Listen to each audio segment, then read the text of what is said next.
If you live in Canada and you've looked at your bank account recently, you'll see that at some point on January 15th, you received your quarterly climate action incentive payment, or what is colloquially referred to as the carbon tax rebate.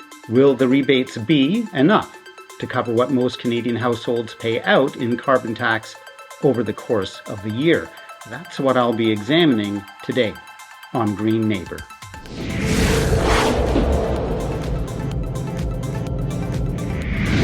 So the carbon tax rebates for 2024 are rolling out. These rebates are a key part of Canada's carbon pricing system, something generally referred to in economics as a revenue-neutral Pigovian tax. When the rubber hits the road, what we need to determine is whether the climate action incentive payment, otherwise known as the carbon tax rebate, equals what we pay out in carbon tax. Now, obviously, the more a household spends on oil and gas, the more they will spend on the carbon tax, and the less likely it is that the carbon tax rebate will equal what they pay out in any given year. However, the burning question in most people's minds is, where is that line?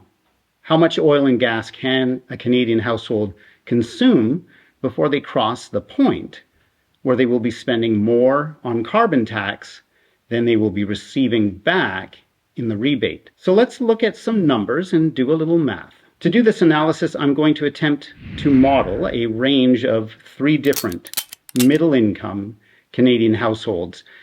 I'm avoiding extreme income levels at either end of the scale because I don't think that would be highly instructive in terms of telling us how the carbon tax impacts the average Canadian family. So I'm going to look at 3 scenarios, and they're all essentially middle-income families of 4 living in Ontario and receiving the climate action incentive payment of $244 every 3 months, amounting to $976 a year. So on the upper end of our middle-income family, we will have a family of 4 that drives a 2020 Ford F-150 PL. I think that stands for Platinum. It's a 4x4 pickup truck. They also drive a 2024 Toyota Sienna minivan. We're picturing a family that lives in something like a 2,300 square foot home. They heat that home with natural gas, they likely run a gas water heater, and they might even have a gas stove. According to Natural Resources Canada's fuel consumption ratings search tool, the 2020 Ford F-150 PL 4x4 burns 11.8 liters of gas per 100 kilometers. As a basis of comparison, we'll say this family drives each vehicle 20,000 kilometers per year, which is the standard frame of reference used for most new car warranties. Both these cars will drive for 200 sets of 100 kilometers. 200 sets times 100 kilometers equals 20,000 kilometers. I'm going to use these sets of 100 kilometers throughout my analysis because that's how we measure fuel economy in Canada. We talk about liters of fuel burned per 100 kilometers. Now, I should point out that at the time of this recording, the carbon tax is not yet at 17.6 cents, but it will go up to 17.6 cents a liter on April 1st, 2024. So let's calculate the gas burned for those 200 sets of 100 kilometers. We'll start with our Ford F-150. That would be 200 times 11.8 liters, which equals 2,360 liters of gas. At 17.6 cents per liter of gas, the carbon tax will equal $415.36 for the year. Now let's look at car number 2. Car number 2 is a brand new 2024 Toyota Sienna minivan. Let's assume that this car also drives 20,000 kilometers a year. Therefore, it will also drive for 200 sets of 100 kilometers. This particular van burns 6.6 liters per 100 kilometers, which blew my mind. I thought that was pretty low for a van, but that's probably part of the benefit, I think, of driving a new car. But this is, after all, our upper middle-income family. We're thinking about middle-income families. We're thinking about this family and then I'll analyze this family, and then I will analyze this family. This is our upper income family. They've got pretty new vehicles. All right, so that would be 200 times 6.6 liters, which equals 1,320 liters of gas. At 17.6 cents per liter of gas, the carbon tax would equal $232.32 to run that van.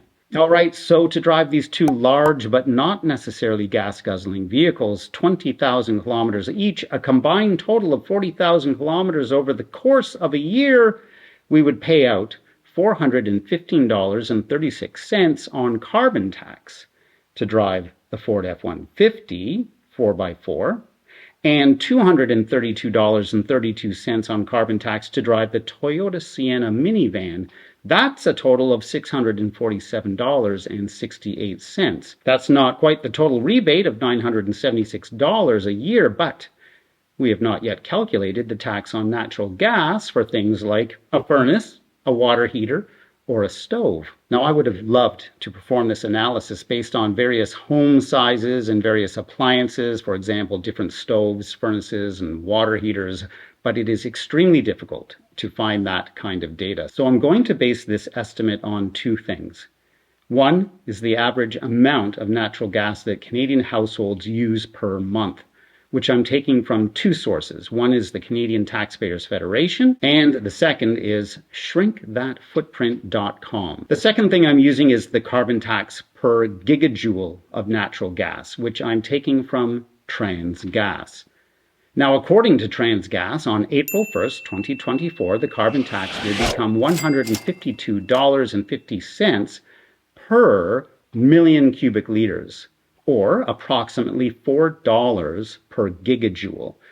I'm going to use the gigajoule figure because my source for the average Canadian household consumption of natural gas, which is shrinkthatfootprint.com, presents a figure for average gigajoules per Canadian household, and that figure is 7.4 gigajoules per month. So we take that 7.4 gigajoules per month and multiply it by 12 to get an annual amount, and that gives us 88.8 gigajoules. Let's multiply that by $4 a gigajoule, and that equals $355.20. Let me again highlight what we are calculating here. We are calculating just the carbon tax that our hypothetical household would be spending on their consumption of natural gas. Now, that figure lines up fairly well with what the Canadian Taxpayer Federation says the carbon tax will cost the average Canadian household to heat their homes with gas this winter, which was $326.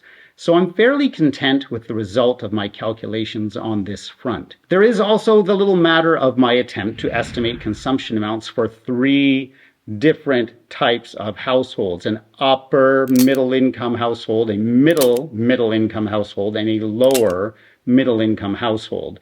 So here's what I'm going to do. I'm going to take that $355.20 figure for carbon tax paid on natural gas, and I'm going to multiply that by 1.2 for our upper middle income household. I'll multiply it by 1 for our middle income household, and I will multiply it by 0.8 for our lower middle income household. I know that's not an overly sophisticated approach, but at the same time, I think it's the best I can do with the data I have available to me. I also think it's a fair approach, and at the very least, I'm being transparent about the methodology I'm using. So you can then take my findings for what you think they're worth. I will once again remind you, however, that I am not attempting to estimate consumption for upper income families with 3 or 4 cars, a cottage, a speedboat, flights to Turks and Caicos, etc.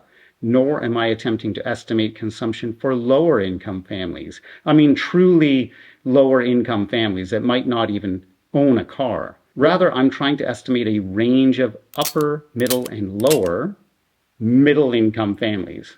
Not up here, not way down here. So that's why there is only a 20% difference between each of these three households in terms of their natural gas consumption. Nonetheless, that is a total range of 40% between our lower and upper middle income families. So then for our upper middle income family, we have $647.68 of carbon tax to run their 2 automobiles, which were quite new, an average of just 2 years old, and therefore fairly fuel efficient. So they benefited from that factor, but they also drove a fair amount as well, 20,000 kilometers each. My estimate for this family's natural gas use is 1.2 times $355.20, which equals $426.24.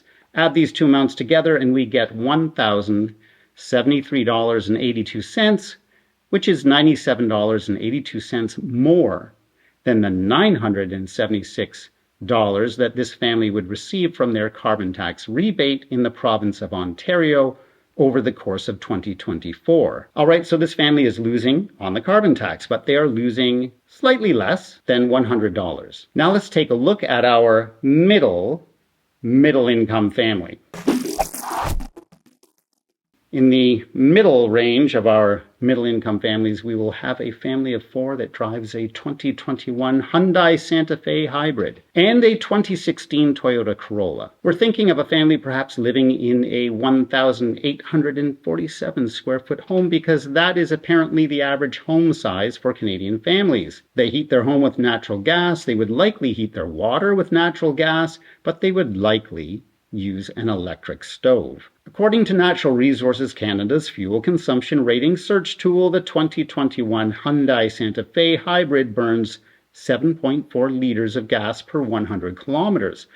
We'll say this family drives this vehicle 20,000 kilometers per year, so it will drive for 200 sets of 100 kilometers. That would be 200 times 7.4 liters, which equals 1,480 liters of gas. At 17.6 cents per liter of gas, the carbon tax will equal $260.48. Now let's say the other car this family drives is a 2016 Toyota Corolla, 1.8 liter 4-cylinder automatic transmission, and that car drives 14,000 kilometers a year. Therefore, it will drive for 140 sets of 100 kilometers. Natural Resources Canada tells us that this car burns 7.3 liters per 100 kilometers. That would be 140 times 7.3 liters, which equals 1,022 liters of gas. At 17.6 cents per liter of gas, that will equal $179.87 of carbon tax paid to run that car. So to drive these two vehicles, a combined total of 34,000 kilometers over the course of the year, this family would pay out a total of $440.35.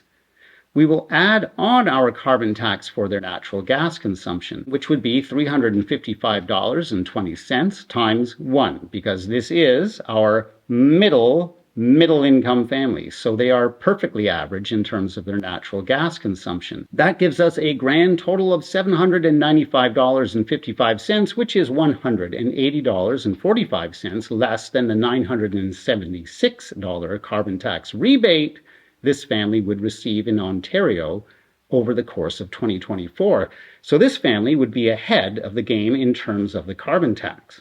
Now let's look at our lower middle income family. I struggled with whether to go with 1 or 2 cars for my hypothetical lower middle income family because a truly lower income family might not even have a car. So it seemed a bit homogeneous, if you will, to have all 3 of our middle-class families driving 2 cars. However, I then realized that the number of cars isn't really what impacts this particular issue. Rather, it's the total number of kilometers driven. So here's what I did. I decided to go with a 2018 Honda Civic 2-liter 4-cylinder automatic transmission and calculate the tax on 28,000 kilometers of driving per year. Now we can think of that as 1 Honda Civic driving 28,000 kilometers. We can think of it as 2 Honda Civics driving 14,000 kilometers each. We can even think of it as 3 Honda Civics driving 15,000, 9,000, and 4,000 kilometers respectively. None of that would make a difference to this hypothetical family's expenditure on carbon tax. But it might allow this particular hypothetical family to apply to a greater variety of families out there in the real world. Therefore, this family will drive a 2018 Honda Civic or Honda Civics for 280 sets of 100 kilometers. This particular car burns 6 liters per 100 kilometers. That would equal 280 times 6 liters, which equals 1,680 liters of gas. At 17.6 cents per liter of gas, that will equal a carbon tax outlay of $295.68. So let's calculate our natural gas consumption for this family by taking our average Canadian household figure of $355.20 and we'll multiply that by 0.8. That will give us $284.16. That gives us a total carbon tax expenditure for this family of $579.84 for 2024, which is $396.16 less than the $976 this particular family would receive from the carbon tax rebate in Ontario over the course of the year. So this family would be well ahead of the game in terms of the carbon tax rebate. So in the final analysis, out of our 3 hypothetical middle-income families, only the upper middle-income family ended up with a net loss from the carbon tax, and it was just less than $100.